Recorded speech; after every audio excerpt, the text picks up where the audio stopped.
So guys, now we are going to discuss about biological museum. Actually हमारे NCERT में museum दिया हुआ है, लेकिन हमें बायोलॉजी में म्यूजियम नहीं स्टडी करना होता है, हमें बायोलॉजिकल म्यूजियम स्टडी करना होता है. डिफरेंस आप खुद ही समझ सकते हो. जैसे पूरी दुनिया में सबसे बड़ी जो मूर्ति बनी हुई है अभी, वो है स्टैच्यू ऑफ यूनिटी, जो कि सरदार वल्लभ भाई पटेल की मूर्ति है. तो जब आप स्टैच्यू ऑफ यूनिटी पे जाओगे तो वहाँ पे सरदार वल्लभ भाई पटेल का म्यूजियम है. उस म्यूजियम में उन्होंने सरदार वल्लभ भाई पटेल ने उन्होंने अपनी लाइफ में जो जो किया हुआ है वो सभी चीज़ें उन्होंने वहाँ पे डिस्प्ले के लिए रखी है, लोगों को देखने के लिए. तो वो भी एक म्यूजियम है. ठीक है. ऐसे ही जितने, जैसे अगर आप साबरमती आश्रम चले जाओ अहमदाबाद में, तो वहाँ पे महात्मा गांधी का म्यूजियम है. शिरडी में चले जाओ तो साईं बाबा का म्यूजियम है. तो वो हिस्टोरिकल म्यूजियम कहलाते हैं, वो बायोलॉजिकल म्यूजियम नहीं. हमें बायोलॉजिकल म्यूजियम देखना है. होप्स आपको समझ रहा है ये कंसेप्ट क्या है. So, what is meant by biological museum? Biological museum is one type of a scientific place. Biological museum is one type of a scientific place where number of animals, plant and different type of organisms are collected and they are preserved and displayed for the audience. Biological museum एक ऐसा museum होता है जहाँ पे plant material, animal material, specially ज्यादातर देखे हैं तो एनिमल मटेरियल होते हैं. ठीक है. So biological museum is one type of you can say scientific place where maximum animals are collected. they are basically preserved and they are displayed for the vision of a peoples. जैसे अगर आप biological laboratory में जाओ तो laboratory में जो dead animal होते हैं, जैसे स्नेक, जब हम फाइलम पढ़ते हैं रेप्टिलिया तो हमें स्नेक की स्टडी करनी पड़ती है. तो स्नेक की स्टडी कैसे करेंगे?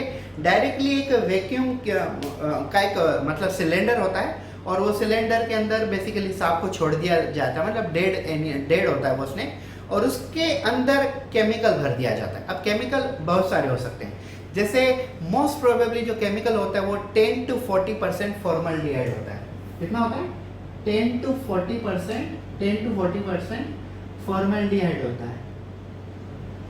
और इस फॉर्मल्डिहाइड की लाइफ स्पैन जो होती है वो अराउंड 10 इयर्स होती है. मतलब अगर आप कोई डेड फिश को उस ग्लास के कंटेनर के अंदर डाल देते हो और उसके बाद पूरा का पूरा सिलेंडर, पूरा का पूरा कंटेनर 10 to 40% फॉर्मल्डिहाइड से भर देते हो, तो 10 साल तक आपको उसको देखने की जरूरत नहीं. और मतलब फिश का डिकम्पोजिशन होगा ही नहीं 10 साल तक, क्योंकि 10 साल तक ये फॉर्मल्डिहाइड केमिकल की लाइफ स्पैन होती है एज अ प्रिजर्वेटिव मटेरियल. हाँ, अब सिचुएशन ऐसी है जब हमें बर्ड्स को प्रिजर्व करना होता है तो हम बर्ड्स को ऐसे प्रिजर्व नहीं कर सकते. You can preserve inside the formaldehyde, you can preserve the birds inside the formaldehyde. So for the birds, especially for the large birds, you have to do one process. You have to make them dry and you have to make them stiff. आपको birds को dry करना पड़ेगा और उसके बाद stiff करना पड़ेगा. फिर ड्राई और स्टिफ का मतलब क्या होता है? देखिए, सबसे पहले बर्ड्स के अंदर का बॉडी का जो पार्ट्स होते हैं, जैसे इंटेस्टाइन हुआ, लिवर हुआ, डाइजेस्टिव सिस्टम, वो पूरा निकाल देते हैं. और निकाल देने के बाद उसके अंदर स्पॉन्जी मटेरियल या तो कोई घास जैसे ड्राई हो, कॉटन हो, पेपर हो, ऐसे चीजें भर देते हैं. मतलब ऊपर से पूरी एनिमल की बॉडी, मान लो एक पैरट है तो ऊपर से पूरा का पूरा पैरट दिखेगा, उसकी आपको बिक दिखेगी, उसकी आईज दिखेगी, उसका ग्रीन कलर दिखेगा, पूरा पूरा पैरट होगा. लेकिन अंदर से उसका बॉडी का जो मसल्स होंगे वो नहीं होगा. उसे पूरा पूरा ड्राई कर देते हैं, फिर उसे स्टिफ कर देते हैं और ऐसे डायरेक्टली एक स्टैंड के ऊपर लटका देते हैं. तो अगर उसके अंदर कोई मसल्स नहीं है तो उस पैरट का डिकम्पोजिशन होगा ही नहीं. और अगर कोई स्नेक जैसे फिशेस जैसे एनिमल हैं तो उनको बेसिकली 10 to 40% फॉर्मल्डिहाइड में प्रिजर्व किया जाता है. मैंने काफ़ी सारे बायोलॉजिकल म्यूजियम देखे, just like a shark museum. Shark museum एक ऐसा म्यूजियम है जो शार्क से बनाया गया हुआ है. शार्क की पूरी बॉडी का जो मसल्स है उसको ड्राई कर दिया है और शार्क का पूरा स्केलेटन लगा दिया हुआ है. तो इतना बड़ा म्यूजियम है वो. तो ऐसे ही बायोलॉजिकल म्यूजियम हमें काफ़ी सारे देखने को मिल जाते हैं और उन बायोलॉजिकल म्यूजियम में हमें फिशेस, स्नेक और काफ़ी सारे एनिमल को हम प्रिजर्व करके, डिस्प्ले करके स्टडी कर सकते हैं, देख सकते हैं. So that is all about the biological museum. It's not an ordinary museum, it's a scientific place where number of animals are preserved, they are collected and they are preserved and they are displayed for the audience. Collected it means they are not a living, they are dead. Biological museum में हमें dead animal को ही preserve करना होता है. अगर हम living organism को, living animal को प्रिजर्व करेंगे तो वो बायोलॉजिकल म्यूजियम नहीं होगा, उसे हम क्या कहेंगे? उसे हम कहेंगे जूलॉजिकल पार्क, जो कि मैं आपको आगे पढ़ाने वाला हूँ. ठीक है. तो ये है biological museum. Hello guys, so you can see this is biological museum.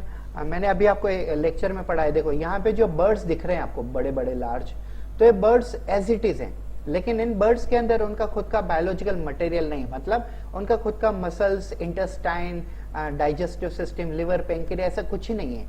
इनका पूरा का पूरा जो बॉडी है ना वो ड्राई की गई है और स्टिफ की गई है, और आपको देखो पूरे के पूरे बर्ड्स क्लियरली दिख रहे हैं। यहाँ पे एग भी उन्होंने दिखाए हुए हैं, ठीक है। So you can see the eggs are also there, and this is the biological museum in which number of animals are preserved in a 10 to 40% of formaldehyde. You can see यहाँ पे काफी सारे एनिमल पड़े हुए हैं, और ये general ये एयर टाइट कंटेनर होते हैं, सिलेंडर होते हैं जिनके अंदर फॉर्मल्डिहाइड भरा होता है।